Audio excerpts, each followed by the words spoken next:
Welcome to Orange County Power Players, where we spotlight the personal, professional, and financial success stories of OC's top leaders. Here's your host, Danny Flores. Welcome back to OC Power Players, where I interview some of the most successful people in Orange County. I'm Danny Flores, your host, and today's honored guest is Steve Economos, zooming in from Newport Beach. The Orange County commercial real estate market is facing dynamic shifts across the board, from tenants seeking newer, more innovative and amenity-rich buildings to developers revitalizing older office buildings to attract new occupants. Market experts are needed now more than ever to guide prospects in their return. Steve, co-founder of Economos DeWolf, is a veteran in the Orange County commercial real estate market. Alongside his partner, Geoff DeWolf, Steve has been involved in more than 500 transactions totaling $1.5 billion. His experience and market knowledge provide valuable insights to navigating uncertainty, finding opportunity, and succeeding in today's market. Welcome, Steve. Danny, thank you. Thanks for having me. I appreciate it. Yes. So tell us how you ended up in the real estate market. Fortunate enough to grow up here in Orange County. And then I thought I'd try something a little different. And I went off to school in Arizona, went to Arizona State, and graduated with a degree in real estate, but immediately came back and started just weeks after graduation at what was called Grubb & Ellis. Grubb & Ellis doesn't exist anymore. Yeah, an old name. They were a great firm. They really were. And I started just down the block from where I sit right now at 4000 MacArthur, 10-story building here in Newport Beach. Started there in 1993. And what was interesting is I started in what we called the data bank. And at the time, there was no CoStar. There wasn't even what the precursor to that was that we used called Smith Guide. I was actually the Smith Guide. I was CoStar. I'd sit in a little data bank room, and I would have to call every single office listing broker in the county and ask them what was vacant at the time and what their asking lease rate was. And it was the most boring thing you could possibly imagine. But what the beauty of it was, I learned every broker in town and I learned every building in town and what was available and what the rate was. And that's knowledge that I use literally to this day. So it was one of those forced things upon me that after 9 months, I couldn't wait to get out of there and get into sales and do deals. But I can't believe how much I learned in that time. So was that all office space that you were calling for? Yeah, so there was an industrial data banker right next to me, and I was the office data banker, and we had this Texas Instruments mainframe that looked like R2-D2, sat in the corner, and we would enter all this information into this computer. And at the time, we also had an office in Irvine Spectrum, what we called our South County office, and I'd have to drive this disk that was about this big in my car. It was like the nuclear football that the president travels with, right? It was all the information on every office building in the county. I'd drive it down the 405 and get off at Sand Canyon and go to the building called Two Venture Plaza, and I'd walk in there and I'd stick it into the R2-D2 sitting in that office and load everything up. And then when brokers had to do a search for their office space, if they were looking for a 5,000-foot tenant, they would go into the back room and type on the one computer that sat there because no one had computers at their desk at that time. So how often would you have to update the disk? We would, I guess every quarter I'd have to do a report. So I had 3 months to call every broker in the county and get all the information in between, whatever else brokers had us doing. We had to file all the brochures. So you'd call brokers and ask them for their color brochures, and then you'd file them by address in the big file cap. I mean, it was crazy. They talk about real estate being behind the times today, with trying to get into AI and do everything else. I mean, talk about being behind the times back then. It was wild. Yeah, no, that is interesting, and how that all came about. But like you said, you were literally embedding, and then back in those days also, remember there were no cell phones, and we knew everybody's phone number by heart, right? Now I don't know anybody's phone number. Yeah, it's like, darn, we're lucky if we even know our own. Like, it's like, darn, because our minds become lazier in a sense because of the technology does everything for us. Well, and what's interesting now is trying to bring some of that back, because it was 1993 when I started, and there were brokers at the time who had been around, say, a few years, and they had been around before fax machines. So when you had a proposal, you would have to drive to the other broker's office, park, and walk in with the proposal and sit down in the conference room and hand them the proposal, walk them through it, and you have to drive back to your office. And if you had a call to make, you'd pull over and find a payphone. Well, when I started, at least we had the fax machine, so we could fax offers over. And the old brokers thought we were so impersonal. You didn't have to deliver the offer in person. But you remember you had that roll-up paper that was all the crinkly Yeah, the paper? pink. Wasn't it like a pink paper on the Oh, gosh, yeah. Or it turned pink on the sides when you were running Yeah. out of paper when the roll was getting low. Yeah, I remember that. The fax machines. Yeah, it was like that heat sensitive type of paper. It was crazy. But yeah, I Dang. tell you, now we're trying to bring it back. I tell you, we talk about, kids these days, they sit on their phones. They don't see their friends in person. I mean, we don't see our fellow brokers in person like we did either. So No. it's, and then the pandemic has exacerbated it. So it's, here you and I are over Zoom. I mean, I guess one day, years ago, we would have filmed somewhere, I suppose, and shook hands Right. before. And Yeah, we'll still have to do that after this. But here's the difference though. Okay, knowing that it's very impersonal now, even phone calls. Some Yes. people, some kids, the younger generation, don't even want to talk on the phone. They just want to text. Agreed. Then you have the groups that will talk on the phone. But if you go back to old school and you kind of visit brokers in the office, if you're an investor or you're building relationships, I think that makes you stand out above the rest, right? Yes. You're getting in there, you're shaking hands, even if it's 20, 30-minute visit, but you're actually seeing them in person, makes that difference big time. 100% agreed. 100% agreed. So now you were an expert in the office space. Yes. The office space has changed drastically from back then to today. It sure has. With the pandemic in between being a catalyst for a major change, Yes. right? So I talked to a broker a day or two ago, and the conversation about office came about how difficult it is for somebody to try to buy a building because financing is very difficult. But I've also talked to some friends that say, look we're buying Class A office buildings, half occupied. We're paying pennies on the dollar. Mm-hmm. In 10 years from now, they're going to think that either we're crazy or we're geniuses. One of the two. It's going to be somewhere in between. Nothing in between, one or the That's other. right. That's right. Right? Now, we've heard that New York is starting to bring office back. Yes. Now, how difficult do you think it will be to retrain everybody to come back to work in the office? Because people don't want to do that. They like being home and doing laundry in between phone calls and cooking or whatever they do, or even watching TV, right, in between calls, and trying to be productive. And I think there's studies that have come out that actually people are not as productive being at home. And you can't create a culture with everybody outside of the office. So at the end of the day, it almost seems like coming to the office is a better thing for the workforce, but you're in the office space. How is that affecting you? It's affected us greatly. Absolutely. It was a shock to the system. It was a black swan event. There's really no other way to put it. I mean, we were forced to not only leave the office, but to stay inside at home. I mean, here we live in South Orange County, or I live in South Orange County, and the governor shut down the beaches and the parks. I mean, it was an incredible event. So we thought we would come back from it quickly, but people didn't. They got used to being at home. A lot of people were, frankly, about as effective at home. But to your point, you're losing culture, you're losing camaraderie. You're losing what I call the little m in mentorship, meaning you can have a formal mentor-mentee relationship where the senior person is training the younger person. And of course, that's hard from home, if not impossible. What else we've lost is the lowercase m in the mentorship, where you might have the young person sitting at their desk eating a sandwich and the senior person walks by and says, you know what, hey, let's go grab some lunch together. Or at the end of the day, hey, let's go grab a beer or a glass of wine or a soda together, whatever it is. We're losing out on those opportunities. So I think we're really pushing to have people come back to the office. So we've got both the carrot and the stick.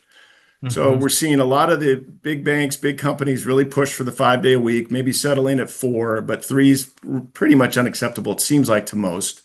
So you have the stick. Then you have the carrot now, where you look at JP Morgan just built a $3 billion headquarters building in New York, Park Avenue, their new headquarters.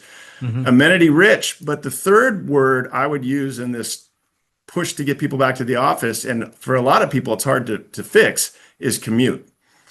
And I heard this early on, and we're still seeing it now today, and that employers need to earn the commute.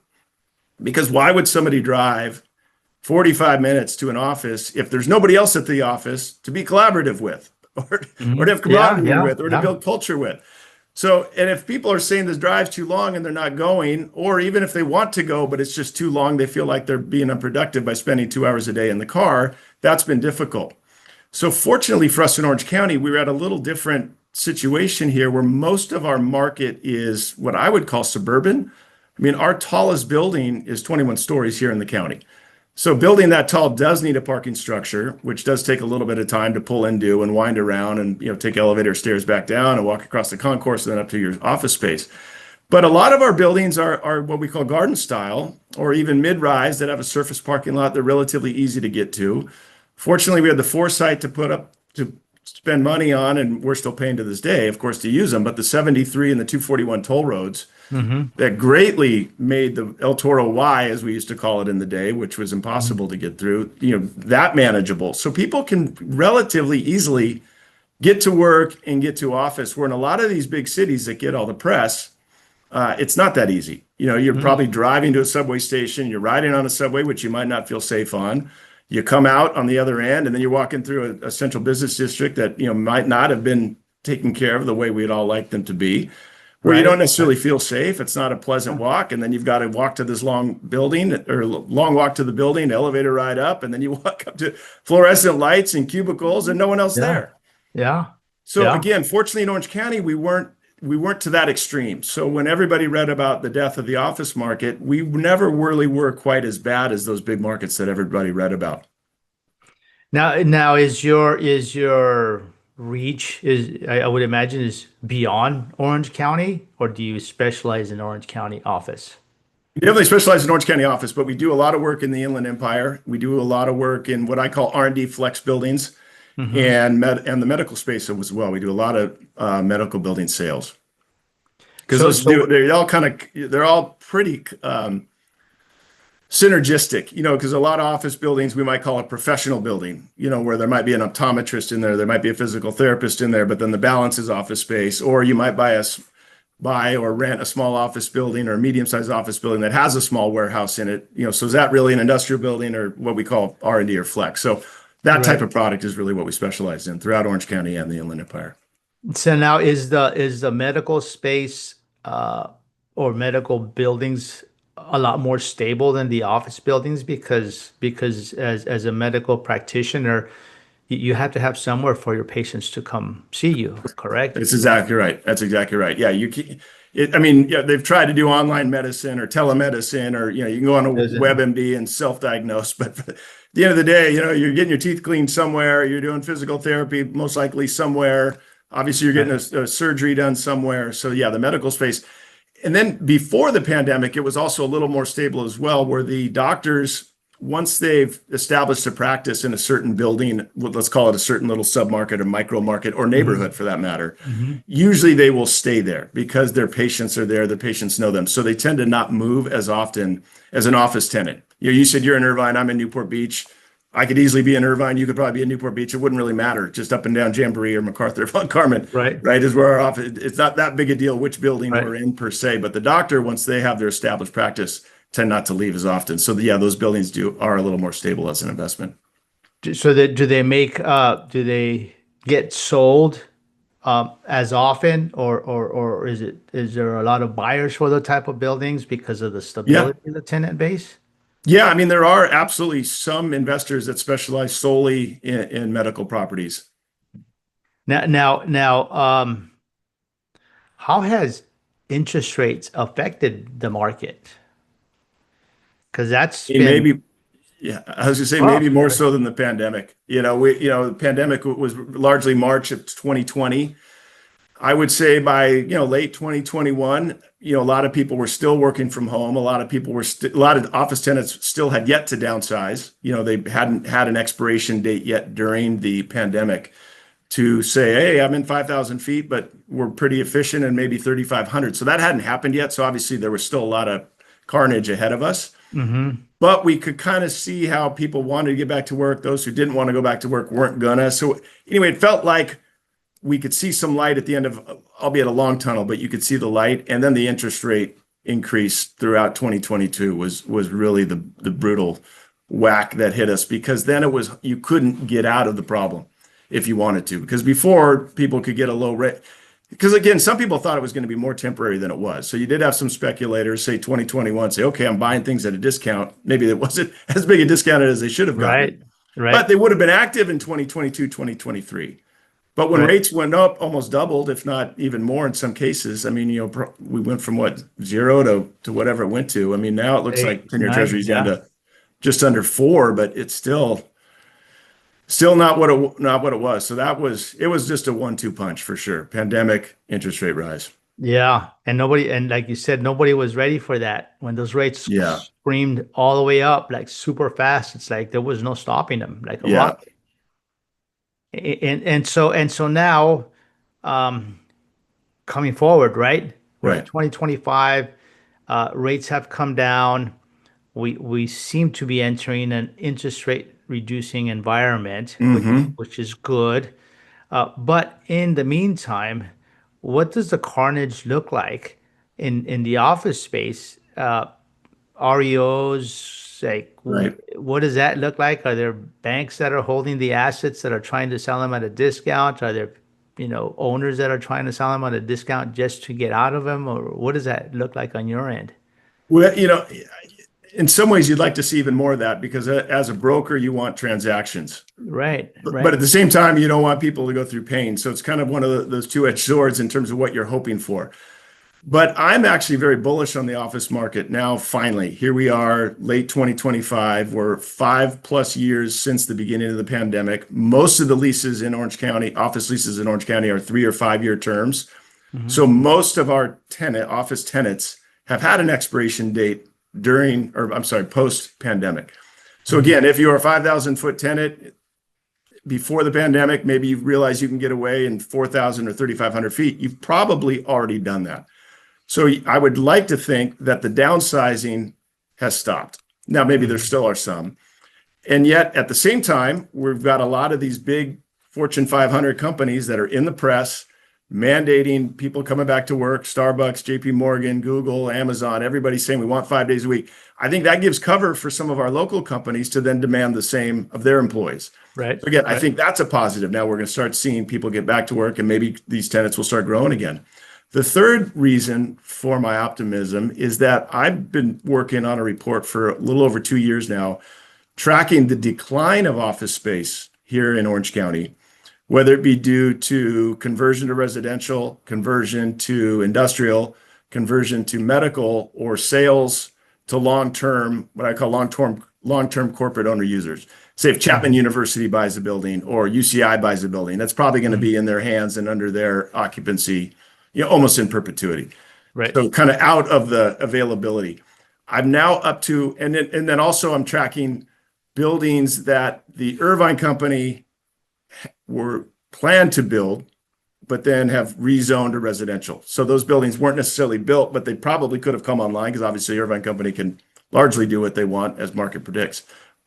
So I'm up now to 11 million feet on this list that I've been working on for 2 years of office space leaving the availability stock in Orange County. And we're just over 150 million foot market. So it's a pretty good percentage. All at the same time, hopefully people are done downsizing, and hopefully people might now start getting people back to work, and conceivably could be growing before too long. And then lastly, I would say, if you look at retail, they thought the internet was going to kill retail. No one would shop anymore. But again, we're social creatures. People are back in the malls. People are back out and about. So, again, can you work at home in your robe forever? I don't think that's very fun, even if you can get away with it. I would think over time, people are going to want to get back and be with people. So right. Yeah. I'm optimistic it's coming back.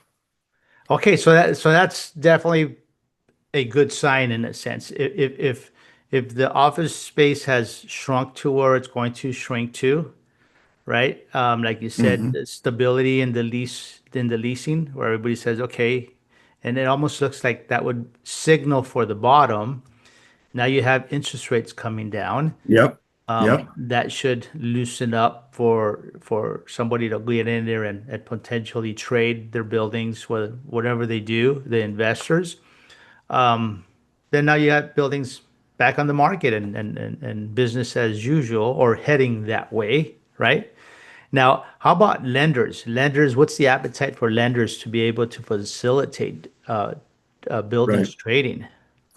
Still difficult on the office investment side. Still very difficult to get a loan. Fortunately, on the owner user side, that is more readily available, especially through the SBA. But with another kick to the shins, we have the government shutdown, which is making the SBA loans difficult right at this moment. So, right, one step forward, one step back with this darn office market. The tariffs back in April, gave at least Right, some skeptics to have pause, right? So, right, and what we want in the market always is optimism. We want people to go home from work and they sit down with their spouse and say, "Yeah, our lease is coming up on our our office space, and boy, it'd be nice to own and occupy a building instead of pay rent to the landlord. We'll build equity for ourselves." But we've just had so many buts, right? The tariffs, but right, now right. these buts.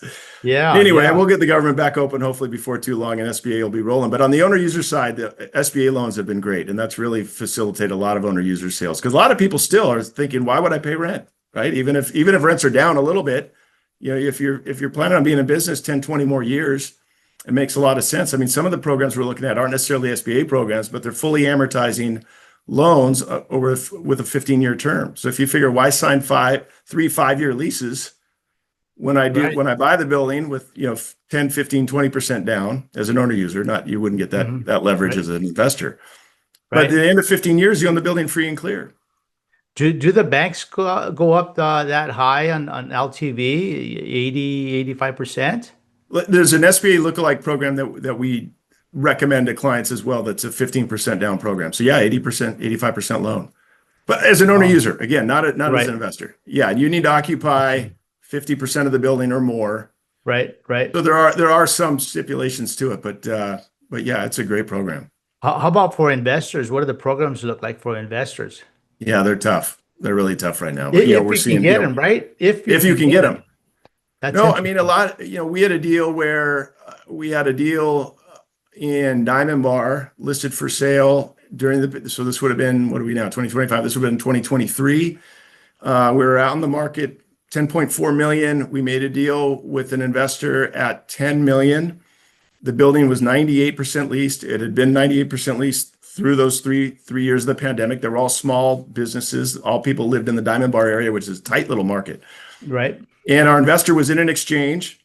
She was coming out with $5 million cash. Her bank, she went to her own bank to get a $5 million loan and to effect this 1031 exchange. And basically, they said she needed a $2 million reserve. So basically, they were only going to give her $3 million. right. So she ended up paying boot and not doing an exchange. I mean, basically, they didn't want to do a loan at all, right? I mean, when Oh, you're only dang, going to that give a kills 30% you. loan. Yeah, dang. So I mean, it Wow. was just their way of not doing the deal, right? It was just such a Yeah, poor deal that she didn't want to yeah. have that much money tied up. That's the way the banks work, right? Depending on their appetite. If they Right. have an appetite, they give you very favorable terms and they compete. If they don't have an appetite, they crank it up and you're like, no, I don't want to do it. That's exactly what happened. Yeah. Wow. That's a bummer because taxes are so expensive to pay on $5 million. Right. Yeah. Well, you know what? As we get ready to wrap up, what do the next 6 to 12 months look like for you? I think still pretty not a technical term, but still kind of grindy, right? I mean, we're working through this government shutdown, which is delaying our SBA loans, which again, we were doing a lot of owner user sales. Rates Hmm. aren't down as low as I'd like them to be to really kick the investment market off. Again, tenants are still a little wary about, without necessarily growing like I think they will before too long, with this Fortune 500 influence of getting back to a Right. 5-day work week. Even if it's a 4-day work week, I think most people will have a dedicated workspace. I mean, I think some companies we're seeing are trying to share workspaces, where you come in and you grab your laptop and you go to whatever cubicle is open. But I don't know how many people are going to like that. I remember when I started, back in 93, hoteling was the term for that. They were trying to get 3 8-hour shifts out of, any given workspace. And I think people are pretty much resigned to working, during when school's in session, right? Their kids go to school, they come home at night. So Right. I think people like having a dedicated workspace. I think like being with other people. I think we're going to come back, but I still think it's going to be, we'll be working really hard these next 6 to 12 months to make it happen.